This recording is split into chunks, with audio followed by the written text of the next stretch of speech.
Hello? Hello? Hello. It's Jet. We're back again with the series talking about job defaults, and today we're actually talking about DPS defaults. So you can delete all this. So before we get into what DPS defaults are, I want to hear from the Peanut Gallery. What do you guys think defaults are so far from what you've learned? And this is open to the DPS players on EXO tiers. Position in a way to where you can do damage to enemy supports. Right. So that's definitely a DPS default. I'm looking for like what a default is like in general.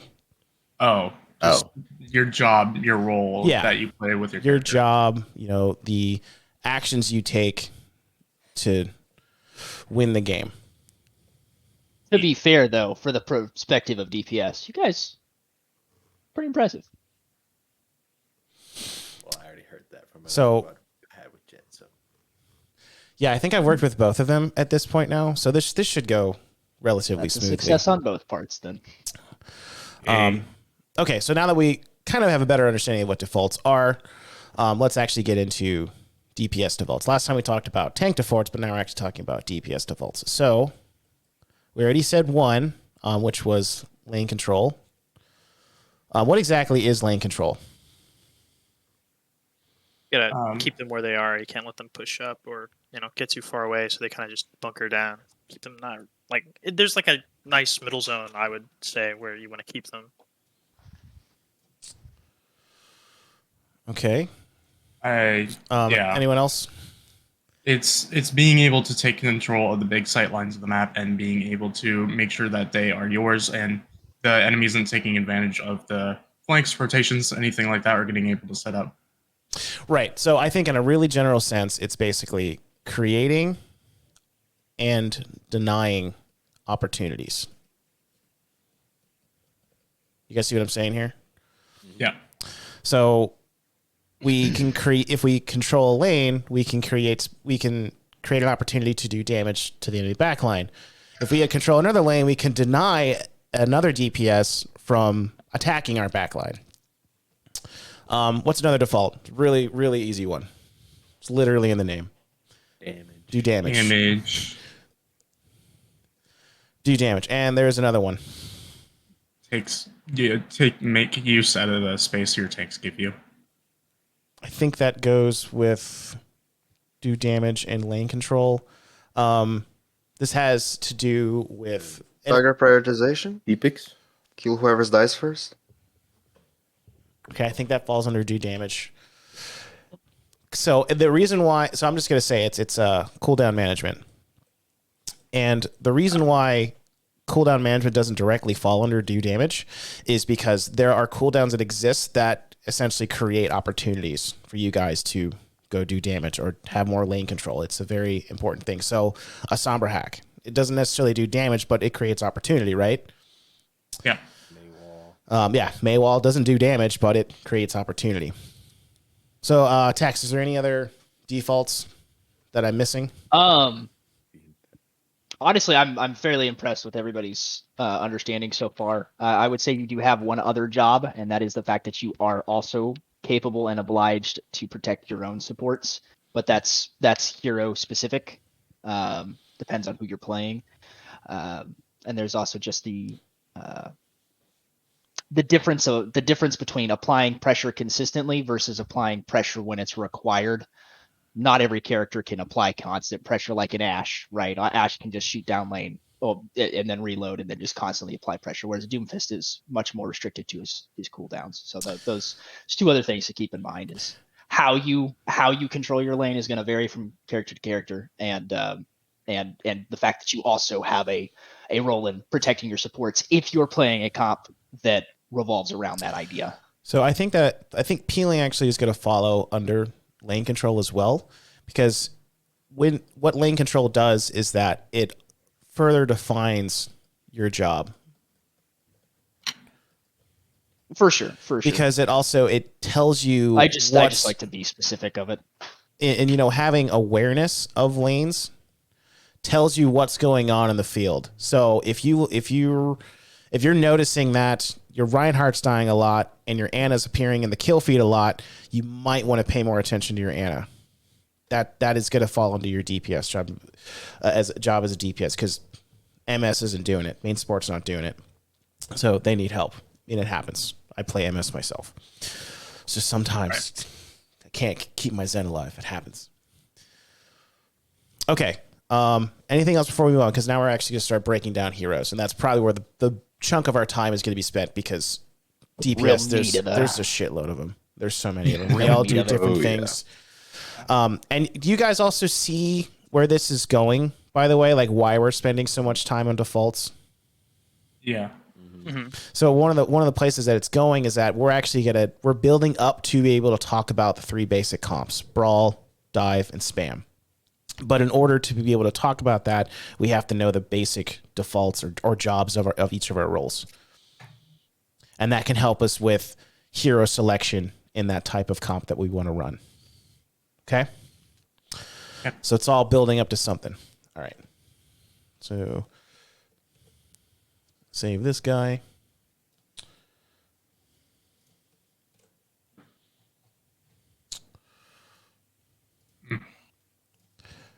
Okay, now we're going to talk about types of DPS heroes.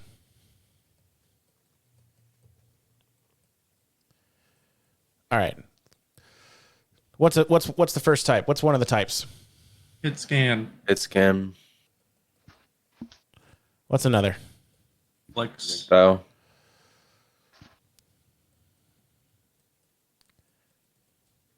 Okay. What are some more? Utility. I love it.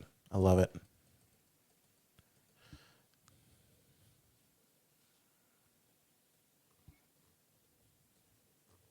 You have Epic Pin Pro. No. No. I'm using the free stuff. All right. Is there... I think that's it. And then you can put Doomfist as his own spot. And just put it as bad. Well, he's definitely... he's a projectile. Doomfist is projectile. But yeah, there's definitely like... You have your anomaly. So like main tanks, I would say Ball is an anomaly. He's just weird. Roadhog. So sure, we're going to do that. Also weird. We're going to put Doomfist just for fun.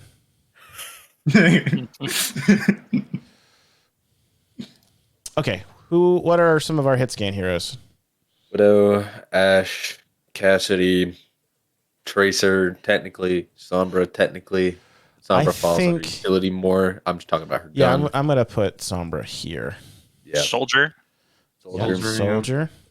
Be I would just protectively. like to point out a bit of a flaw already in sort of our organizational structure on DPS here, is that these things are not exclusionary, right? Just because someone is hit scanned does not mean they are not also a utility character. There's you have a multi-dimensional pattern that multiple characters fit into multiple categories. You know what? Yeah, I like that. Important to note that.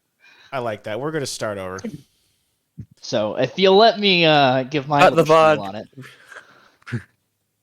So you can delineate DPS into multiple categories. One such category is by their damage type, and you guys already talked about that a little bit. You have hit scan, projectile, and then beam, right? And that's how they damage, right? May is a projectile, McCree is a hit scan, Symmetra is a beam.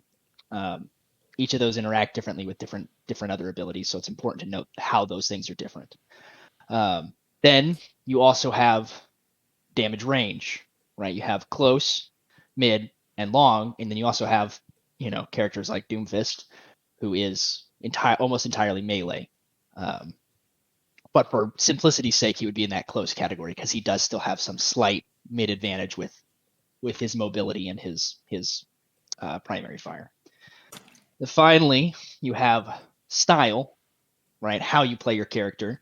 And that would be represented by flankers, defensive characters, and frontline, right? So you have a character that is like Tracer that goes in the back behind the enemy line, or takes duels and skirmishes and gets out using mobility, right? That would be your flank character.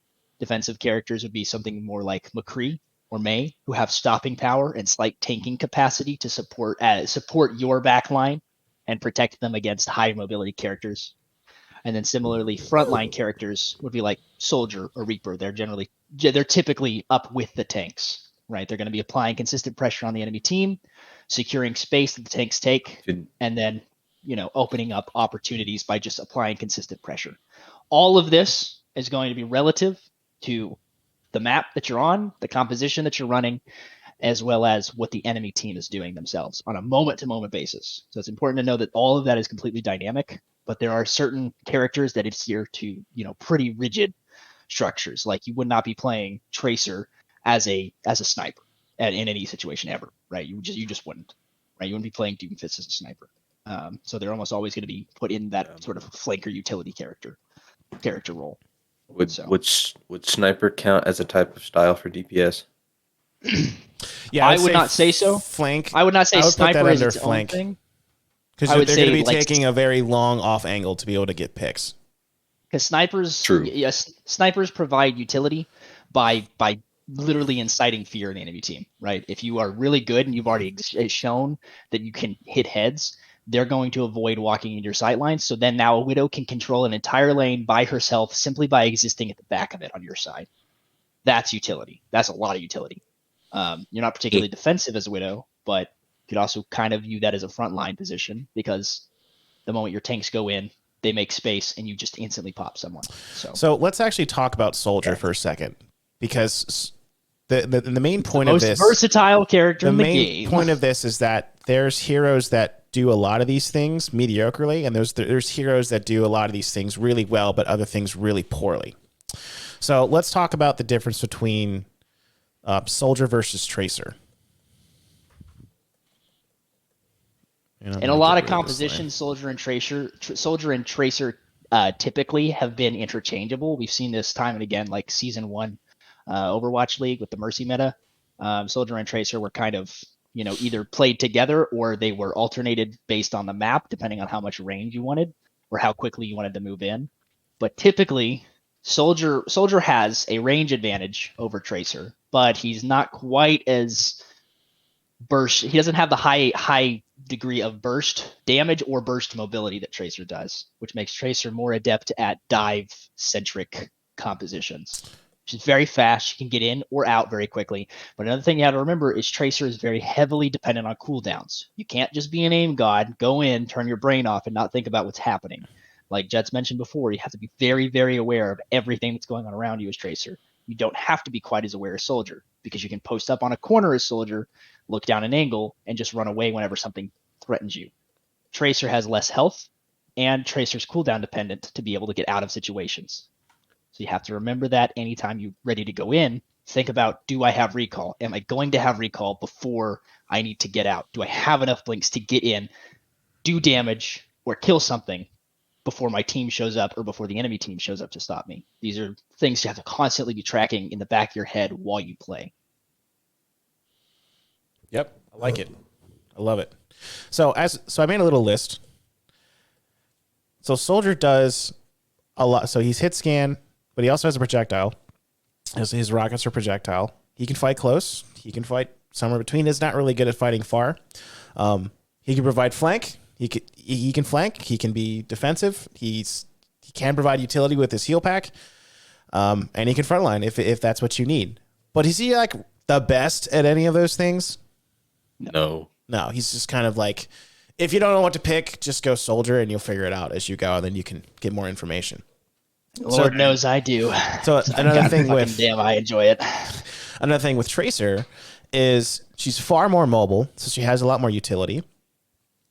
She's the better flanker because she can get in and out faster, assuming good cooldown management. If you are able to one clip somebody or get a lot of critical headshots, I think you probably can very likely kill them faster than a Soldier would, even using like a Helix combo of some sort. Shoot, Helix, and then melee. But is Tracer really good at frontlining? Absolutely not. No, Tracer is because she's dog shit at fast frontlining. How's Tracer's range? Like 12 balls. meters? It's horrible. Blows. So, but are you guys kind of like understanding the comparison of this? So I actually think it might be beneficial at this point to actually go into each of these damage types and like each of these like types of things and how we are able to determine our hero picks. You could do like an Echo versus Pharah, or like That's actually a really good comparison to make, and I can go ahead and explain the differences of them. I will tell you right now, straight up, 8 times out of Echo. 10, Echo will always be the better choice, right? There are very few maps where Pharah is the better choice. And there's a couple reasons for that. One, Pharah is far more resource dependent than Echo is. Echo can use a Mercy, yes, and a Mercy powered Echo is unbelievably busted, sure. However, Mercy is a very niche pick in any Yeah. meta because putting Mercy on your team means you are effectively at a 5v6 in a lot of situations. It's not that Mercy doesn't provide value. Obviously, she does. It's just that you are now down a gun, right? You think about any other composition that uses any other variation of supports, including Brig, you have a lot more damage output potential on a consistent basis when you have no Mercy on your team. But when you have a Mercy on your team, it is 5v6 with the bet, and you are effectively betting that your Pharah is better than both of the other DPS. And if they play hit scan, that is a very, very one-sided bet. So keep that in mind. Echo, as well, is very effective at countering Pharah on her own. Yeah, and that's just, another example of what we're about to get into and why it's important. So we're going to first talk about damage types. Tell me about hit scan. Instant. Right. Good. But usually low damage. With fall off, yeah. Yeah, affected by range. And of course, when I say usually, an Ash headshot and a Widow headshot are still gonna fucking hurt, unless it's like really far away. Let's talk about projectile. Widow's range is almost Travel time. negligible. Ash actually matters somewhat at this point. Yeah, I think Widow's range is have travel time. Widow's range is, it's just there's very few places in the entirety so of the game where that's has going to travel matter. time. No, not harder to aim. Well, it is, but less consistent. And then But Hanzo. burst damage. Okay, and then what's special about beam? It's a constant flow It of is- damage. That Can't be eaten. Can't be deflected or Big eaten. one. Very big one. Or eaten. All beam characters are sort of counters to Diva. So And Sigma to a lesser degree. it's just and so this is just It's Sim more risky as well. and Echo. And Yeah. they Well, May's got May is May definitely falls into the beam category. She's in both for sure, but Echo. it's also, again, this is going to be kind of dependent on the type of composition you're running. In a lot of brawl compositions, May is a very, very heavy primary fire use instead of projectiles because your role is to stop the tanks from doing their job. All right, so are we missing anything on hit scan, projectile, or beam? Oh, right, we are. How do I know which one's the best one for me? How do I know when to be hit scan versus how do I know when to be projectile? How do I know when to do beam? The simple, easy question is, what do you play? If you're good at hit scan, chances are you're going to be good at all the hit scan. Not every situation, but like you're more likely to be good at most of them than you are to be good at, if you're good at one or two projectile characters, to be good at all the So projectile we'll characters. say hit scan is when precision is needed.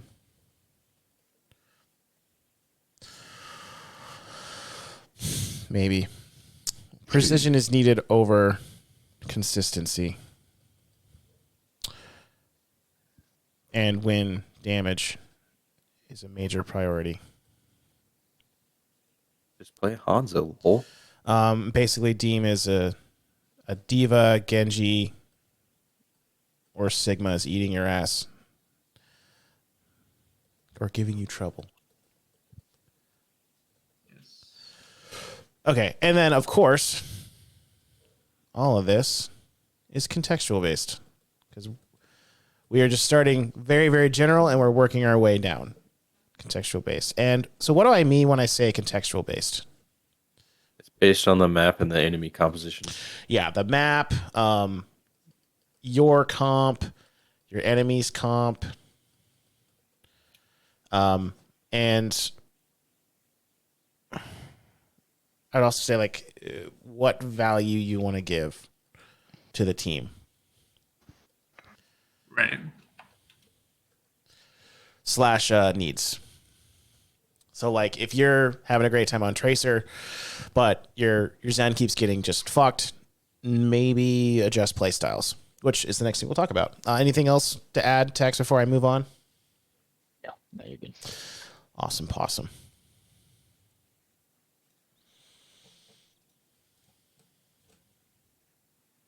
Making tea. Nice. I wish there was like a block I could Rum in it. get rid of instead of just erasing this like this. Is there not a size category for the eraser? Actually, you know what? Screw it. I have it. There should be. I It have should something be based right on the here. stencil. I got Should be something pretty- right here. We're good.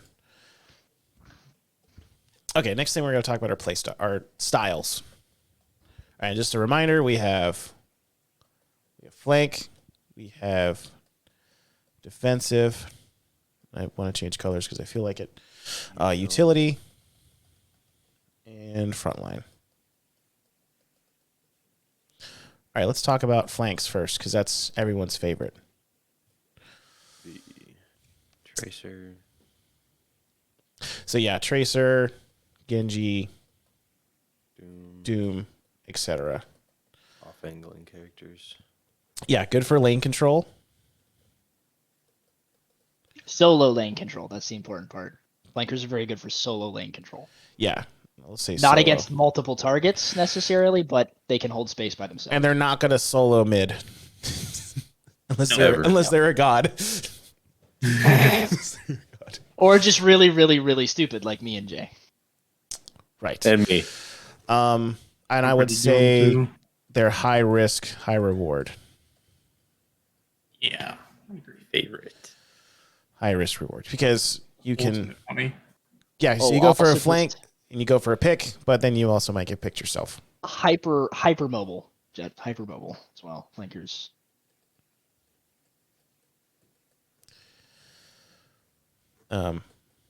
So when I say this, good at assassinating. Yes. Okay. Let's talk about defensive. What are some traits of defensive DPS?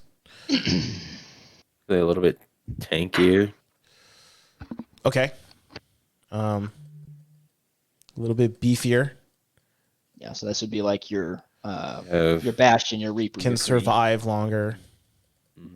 Generally have cooldowns that can prolong their lives Yeah. as well. Okay, CDs that prolong life or make flankers miserable. Passives too. Uh, our Better good to friend anchor 220. an area. 225 HP creep. What did you say, Tex? They also have sustained passives. Who has a sustained passive? Reaper Reaper. does. Right. Lifesteal. Okay, so and being able to lock down areas better than most other DPS. so how do I know when to play flank and how do I know when to be more defensive? Are you getting walked into? Right. It's again Sexual. contextual. So what are but I liked where you were going of Brumi of am I being walked into? Like what are elaborate on that, expand on that. If the enemy team has just the freedom of just pressing W onto your team, there's no point if you are in their backline if yours dies first. Okay. Then again, We can talk about that later. Most of the time, that's true. Not in one particular composition. but right. we'll and come to and that think later. about this. There's still the option to just flank better, but we're not going to get into that. Right, meow. Okay, let's talk about utility. Kind of high tier advanced gameplay. All right, let's talk about utility a little bit. So who are some utility heroes? Sombra. Sombra's a big one. Sombra, May. I'd say Sim. Symmetra. Though, yeah, because she's got TP that provides utility. Yeah. And Wall. Torb. That that 7th person.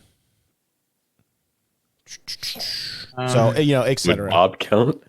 Yeah, I actually was just thinking that. I'm like, yeah, Bob probably Bob, would be yeah. utility in a way. Sure, let's Get him go off of- for it. Yeah, Ash Yeah. definitely is a utility Ash character. Bob, eh? Not Oh, the and then primary Typing, but so anyway, okay. So what does utility do? What do the utility DPS do generally?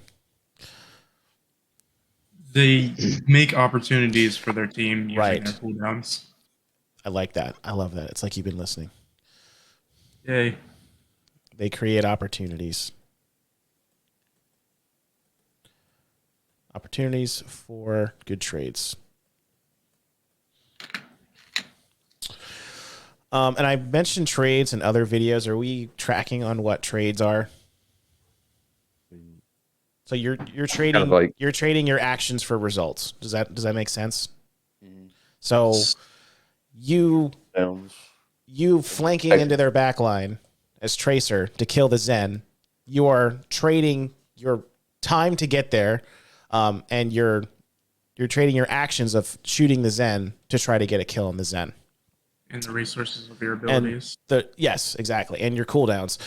And the result is, did you kill the Zen and live, or did you kill the Zen and die, or did you just die? That's the type. That's generally what I mean by trades. Does that make sense? Yeah. Okay. What else does utility do? Um. I think Good that's question. I kind of think that's basically it. Tex, or Yeah. would you agree Yeah, that's that's about essentially it? Okay. Now let's talk about I'm actually very curious now. What's the difference between a frontline DPS and a defensive DPS? I can tell you, it's Position. where they stand. It's who you stand next to. A frontline DPS will more often than not stand right by the tank, or be moving in coordination with the tank. Whereas the opposite is true of a defensive character who is instead doing that with the support. Okay. So So a lot of the frontline DPS also will fit into the defensive category, and it's important to point out that yes, there's lots of overlap, but characters aren't just one thing or another. This is a mentality that you have to adopt given the context of the situation. It's important to think about that because one, you can be on both offense and defense on every single map, and every single character, more or less to some degree, is viable on every single map. And then from that point, it is up to you to determine the contextual viability of your character given what you know about what's happening, right? right. Yeah. If So everybody's lots of following overlap that. differences is in positioning. It's like you don't want to be switching characters every 5 seconds because some new thing has changed. So it's important to adopt a mentality that allows you to continue to play on your current character so you can get value from the resources you're building in the form of your ultimate and your team composition, right? Rather than trying to switch because, oh, this character is not a defensive character and we need a defensive character for this defensive situation. No, it's not the case. You just switch your framework, your mental framework from, okay, I'm playing too offensive, I'm playing too frontline, it's not working. I need to protect my supports more. I need to apply more resources in my backline to keep my team up. See what I'm saying? Yeah. Yes. And actually, we're actually going to go into hero pools next and how to build our hero pools and when to know when to use it. But let's define frontline DPS first. I'll start us off. Play to support tanks. So really fun stuff. Shooting shields. And Shotguns. securing kills. Securing easy kills. What else? Coordinating positional movements. And also, it's very important for you to assist your tank, given the composition, by tracking pertinent cooldowns to what your tank is doing. Right. So you, as the enemy, as a DPS, you could be tracking the flash that the enemy is trying to throw over your right and hard shield. right, and warning him of that. Shut down other DPS. Okay. Well, I think that applies to all the jobs. Yes. Shotguns. Okay, so who are some frontline DPS? Reaper, who can go both ways technically. Soldier can be up there shooting shields Yep. with Soldier. So can Cassidy. Cassidy's up there. Would Hanzo Bash- could do that. Yeah, Hanzo's great. Dude, Storm Arrow is broken. would Yeah. Bastion count, or is he more defensive? I'd say Ash with dynamites. So it's Also minor. map dependent for Bastion. Bastion on a payload is very, very offensive because he's Yeah. moving constantly. Yeah. That's what I thought. So again, it's what? Contextual. It's contextual. That's going to be a recurring theme, isn't it? For DPS, yes, definitely. DPS is all context. All context, nothing solid. Guess I'll be eating Jello for the rest of my life. Yeah. You have to be thinking about it like this, guys. Playing Overwatch in a competitive setting is like the difference between, a constant velocity versus acceleration. Everything is changing constantly. Nothing is ever the same. You have to learn to think like that. You have to learn to think very dynamically and go based on what is happening in the moment.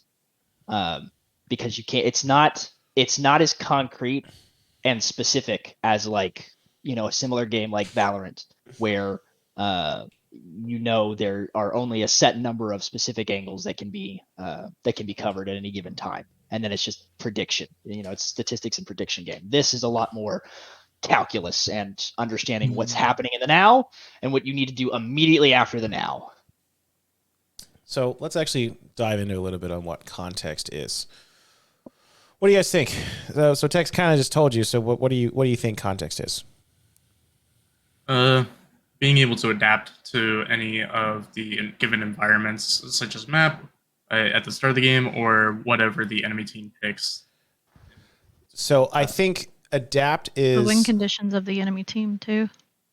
Yeah, you're close. So I think adapt is something that is a byproduct of context. Like we need to understand the context so that we can adapt. Does that make sense? Yes. So context is basically what is the game giving you? What is happening right now?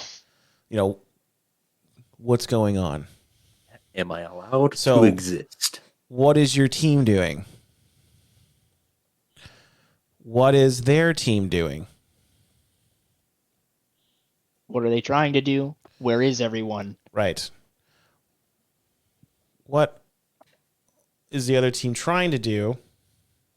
What is the state of the objective currently? Actually- if you're on 2CP and you're in overtime, people are generally going to behave a lot more erratically and faster than they would if they had 4 minutes to cap. So then how can we adapt to support our team and shut down whatever the hell the other enemy team wants to do? Okay? Does that make sense? Mm-hmm. And that's what adaption is. And then adapt, this is where we're actually going to be able to think, what's in our toolkit? And what's something in our toolkit? Our hero pool. So what exactly is a hero pool? It's a collection of heroes that you have practiced enough to be sufficient with. Right. Your Match. set of heroes that you can function on.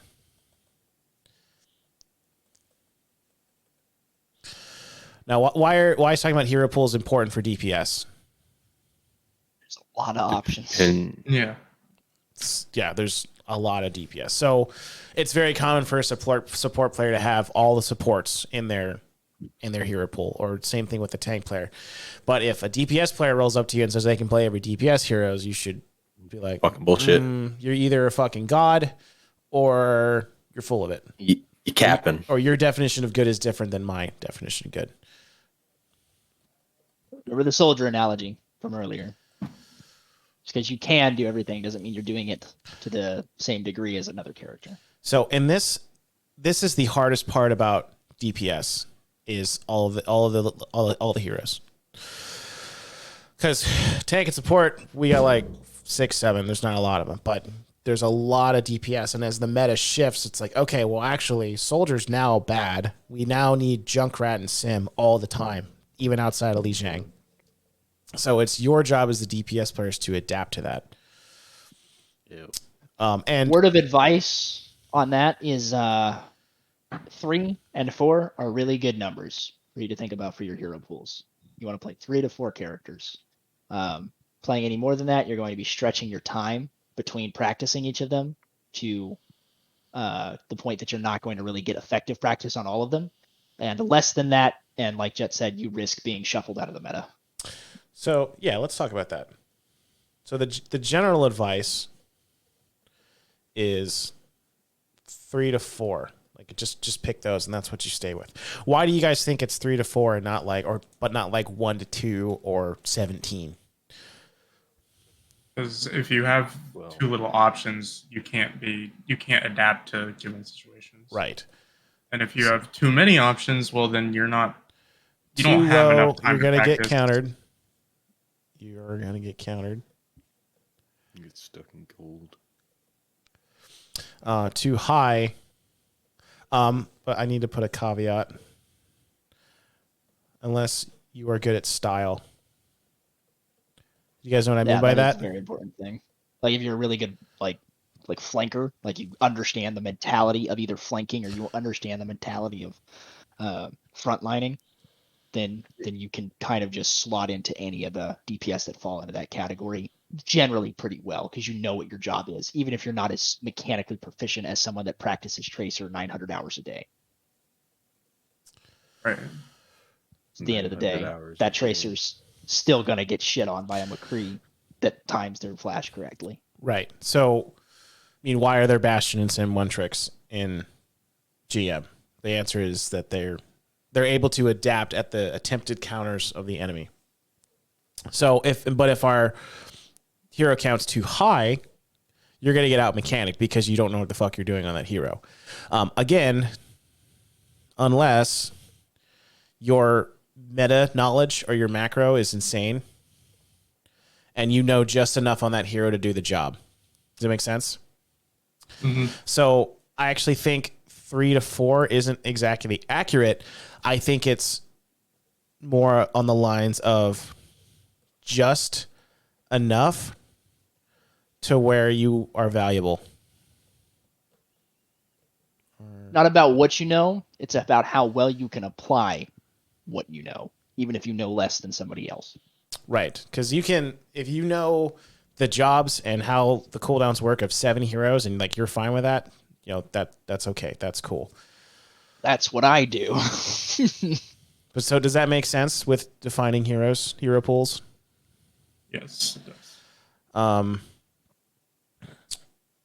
And then you can also do, I'd say, rotations. Like if Widow's really good in the really good in the meta right now, and you've played Widow in the past, bring her out again, and just start working with her again. And but Genji's really bad. And you've been playing Genji the whole time the past season. Put him away, bring out the Widow. That's an example. Okay.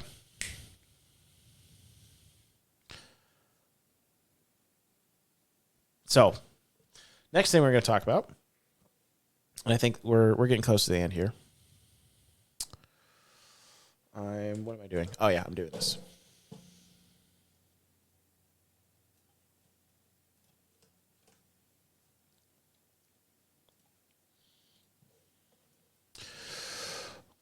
Which hero do I pick? What do you guys think off of what we learned so far? Contextual. Yeah, it's contextual, Bing, but bing, bing, bing, bing. but let's dive deeper into it now. Oh yes, that's exactly right. What can I play? And it's also what's going on. And this fits into the object of what is context. It's like Context is knowing what heroes are available, what heroes you got in your pocket, right? Here, it's also knowing what heroes your team has in their pocket, right? And furthermore, if you get really advanced, it's about knowing what heroes the enemy team has in their pocket. If you research a team in a tournament beforehand, and you find out they have a fucking Bash and Sim 1-trick or 2-trick, you know how to counter that pretty well, right? They're not going to switch off of those characters to play a hit scan, so you can play Pharah and just roll them over and over and over again. Context. Right. So context is what's going on, and then what can I play to provide value. So really I should have put this one first and this one second. So let's talk about play for a second. I want to say there's two types of things that we can do. Switch heroes Change or framework. Adjust playstyle. And remember, we talked about the different playstyles earlier. So what are some advantages of hero swapping? Swap to a hero with a better kit for the situation. Right, better kit. What's a downside? You lose your ultimate, whatever. Ult economy, which we'll get into sometime in the future. All right, so what's a positive of adjusting your playstyle? Not getting rolled the same way you were 3 minutes ago. Right, it's maybe, but its main thing is like, it's for ult economy. You don't have wasted ult charge. Potential wasted ult charge. And what's the downside? Same kit, counterable. Still might not work, yeah. So I think the order is, if we decide that if we want to, we're kind of realizing that we need to switch, we adjust our playstyle first, and then we go hero. Unless you kind of just know already from experience that the playstyle that your hero can accomplish isn't going to work for the situation.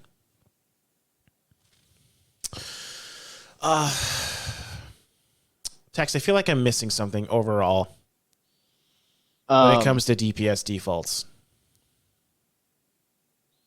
I think that's also just from the fact that we haven't really talked about default compositions yet. Okay. That's what I was talking about with Algebra versus Calculus earlier, is those blanks will get filled in once we talk about those team compositions. Yeah, and so I think we're ready for review then, and then we can wrap up.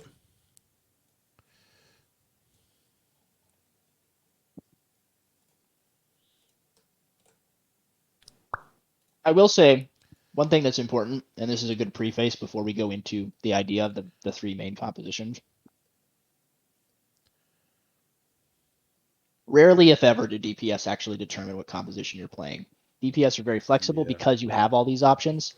You could be playing a set specified composition, right? That composition is more often than not going to be either defined by one or two of your supports or one of your tanks, right? Which leaves a variety. This is where, even though we are stuck in the 2-2-2 rule set, right? We're no longer in open choice. Even though we still have that limitation, this is where the freedom to experiment and discover new styles of composition, new play styles. This is where you can play around with and feel things out based on what you're good at, as well as based on what is meta, right? And you can compare and contrast that. So DPS, despite really not defining a composition, you have the most flexibility. And that's a nice thing, because it means that if you're getting very frustrated on one character, you have other options to play that maybe will allow you to lighten the mood, so to speak, for the whole team if you're getting flustered. Yeah, and before we can talk about that stuff, we really had to go over and understand DPS defaults / jobs. So let's take the last couple minutes here to just review some of the things that we went over. So what are DPS defaults? What are they? What's their jobs? Lane control. Lane control. Okay. Using your code Lane damage. control. CD management. And one very simple one. Damage. Secure kills. Yes. / do damage. Which that is a part of this, and that is a part of this, and that is a part of this. So yeah. All right. Now let's talk about DPS types.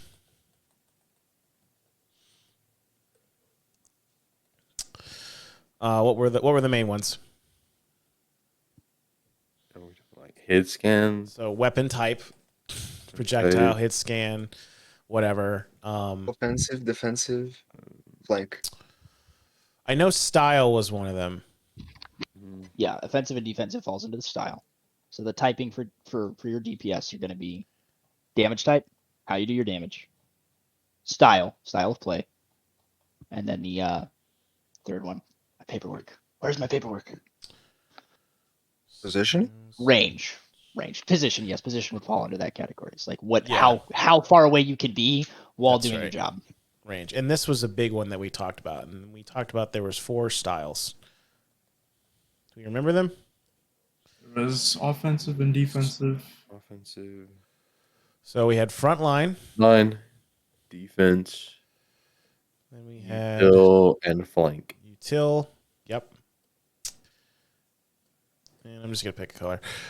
Defensive and flank. Flank. Okay, and we talked about the advantages and disadvantages of all of them. And again, how do you know which play style to go to? Context. You guys kind of like seeing like it's important to pay attention to what's going on in the game and whether or not you're making good trades. Yeah. Yeah. Awesome. It's not just about mechanics. Got to turn your brain on. Yeah, not only do you have to hit your shots, you got to take the right shots. At every plat player known to man. So, and the last thing we talked about was hero pools. What did we talk about with hero pools? 3, 2, Scary 4. if they knew what they meant. Right. It was more of Which, like, keep your hero pool big enough to where you're still effective. I would say not big, small enough. You are effective.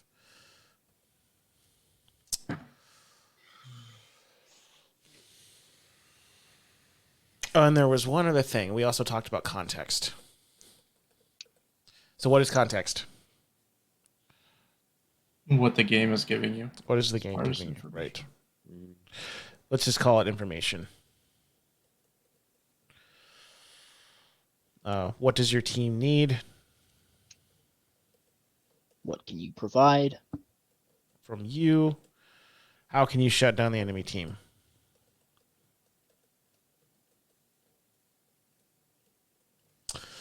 All right. I think that's about everything. Do we have any questions before we wrap up here? I don't have any as of right now. Cool. Yeah, I definitely want this to be crystal clear. And I know that might be challenging because I'm still like trying to wrap my head around this myself. That's one of the reasons why I'm doing this series.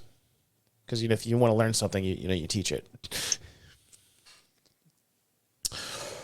Okay. Well, that's it. Thank you, dear viewer, for making it this far, and we'll catch you next time where we're going to go over supports.